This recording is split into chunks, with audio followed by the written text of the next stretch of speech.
ನಮಸ್ತೆ, ನಾನು ನಿಮ್ಮ ಪ್ರೀತಿಯ ಕನ್ನಡಿಗ ಗೆಳೆಯರೆ. ಇಂದು ನಮ್ಮ ಕಾಲೇಜಿನಲ್ಲಿ ಜನಪದ ಉತ್ಸವದ ಒಂದು ಕಾರ್ಯಕ್ರಮವಿದೆ. ನಮ್ಮೆಲ್ಲರಿಗೂ ಆಧಾರವಾದಂಥ ಸ್ವಾಗತಗಳನ್ನು ಕೋರ್ತೇನೆ. ಅದೇ ರೀತಿಯಾಗಿ ನಮ್ಮ ಕಾಲೇಜಿನಲ್ಲಿ ಯಾವ ರೀತಿಯಾಗಿ ಈ ಒಂದು ಜನಪದ ಕಾರ್ಯಕ್ರಮವನ್ನು ನಡೆಸಿಕೊಡ್ತಾ ಇದ್ದಾರೆ ಅಂತ ನಾನು ನಿಮ್ಮ ಮುಂದೆ ಪ್ರಸ್ತುತಪಡಿಸಲಿಕ್ಕೆ ಇಷ್ಟಪಡ್ತೇನೆ.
ಈಗ ನಾವೆಲ್ಲರೂ ಸೇರಿ ನಮ್ಮ ಒಂದು ಕಾರ್ಯಕ್ರಮ ಜನಪದ ಉತ್ಸವವನ್ನು ನಾವೆಲ್ಲರೂ ಪ್ರಾರಂಭಗೊಳಿಸೋಣ. ಬನ್ನಿ ಗೆಳೆಯರೆ.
ಇಲ್ಲಿ ಹಂಪಿಯ ಪಕ್ಕದಲ್ಲಿ ಕಮ್ಮಟ ದುರ್ಗ ಅಂತ ಬರುತ್ತೆ. ಅಲ್ಲಿ ಕುಮಾರರಾಮ ಅಂತ ಇದ್ದ ಗಂಡುಗಲಿ ಕುಮಾರರಾಮ ಸಿನಿಮಾ ನೋಡಿರ್ಬೇಕು ನೀವು. ನಂಜುಂಡ ಕವಿ ಬರೆದಿರ್ತಕ್ಕಂಥ ಸಾಂಗತ್ಯ, ಆ ಒಂದು ಅದೇ ಹಿನ್ನೆಲೆ ಇರ್ತಕ್ಕಂಥದನ್ನ ಆ ಲಾವಣಿಗಳ ಮುಖಾಂತರ, ಸಾಂಗತ್ಯಗಳ ಮುಖಾಂತರವಾಗಿ ಹೇಳಲಿಕ್ಕೆ ಶ್ರೀಕೃಷ್ಣ ದೇವರಾಯನಿಗಿಂತಲೂ ಸಹ ಅತ್ಯಂತ ಜನಪ್ರಿಯನಾಗಿರ್ತಕ್ಕಂಥ ಅಲ್ಲಿ ಯಾರಂದ್ರ ಕುಮಾರರಾಮ.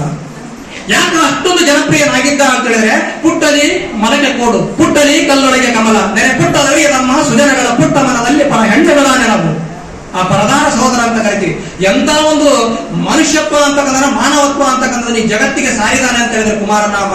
ಕಲ್ಲಿನೊಳಗೆ ಕಮಲ ಹುಟ್ಟಿದ್ರು ಹುಟ್ಟಬಹುದು, ಮೊಲಕ ಕೋಡು ಬಂದ್ರೂ ಬರಬಹುದು, ಆದ್ರ ನನ್ನ ಮನಸ್ಸಿನೊಳಗೆ ಅನ್ಯ ಹೆಣ್ಣುಗಳ ಬಗ್ಗೆ ಮನಸ್ಸು ಅಳುಕ್ಲಿಕ್ಕೆ ಎಂದೂ ಸಾಧ್ಯ ಇಲ್ಲ ಅಂತೇಳಿ ತನ್ನನ್ನು ಇಷ್ಟಪಟ್ಟ ತನ್ನ ಚಿಕ್ಕಮ್ಮ ರತ್ನಾಜಿಗೆ ಉತ್ತರ ಕೊಡ್ತಕ್ಕಂಥ ಕುಮಾರರಾಮನ ಈ ದಿವ್ಯ ಸಂದೇಶ ಅಂತಕ್ಕಂಥ ಇದಲ್ಲ ಇವತ್ತು ನಾವು ಭಾರತೀಯರ ಚಾರಿತ್ರ್ಯಕ್ಕೆ ಒಂದು ಹಿಡಿದಿರ್ತಕ್ಕಂಥ ನೇರು ಕೃತಿ ಅಂತಕ್ಕಂಥದ್ದನ್ನ ನಾವು ಕಾಣ್ತಾ ಇದ್ದೀವಿ.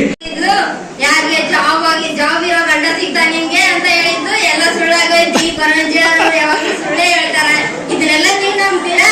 ಅದಕ್ಕೆ ನೀವು ಕರ್ಸಿ ಕೊರಂಜಿನ ಇದೇ ಕರ್ಸಿದ್ರೆ ನೀವು ಸುಳ್ಳು ಹೇಳ್ತಾಳ ನೋಡಿ. ನೋಡಮ್ಮ, ಅದೇ ನಿಜ ಆಗುತ್ತೆ ಸುಳ್ಳಾಗುತ್ತೆ. ಕೊರಂಜಿ ಹೇಳ್ತೀಯ ನನ್ನ ಜೀವನದಲ್ಲಿ ಏನಾಗುತ್ತೆ ಅಂತ.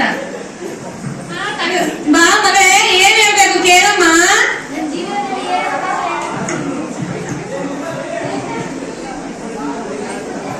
ಜೀವನದಲ್ಲಿ ಏನಾಗುತ್ತೆ ಅಂತ ಹೇಳ್ತೀಯ ಕೊರಂಜಿ? ಹೇಳ್ತೀನಮ್ಮ, ಕೈ ಕೊಡಮ್ಮ ತಪ್ಪುಂಡೆ.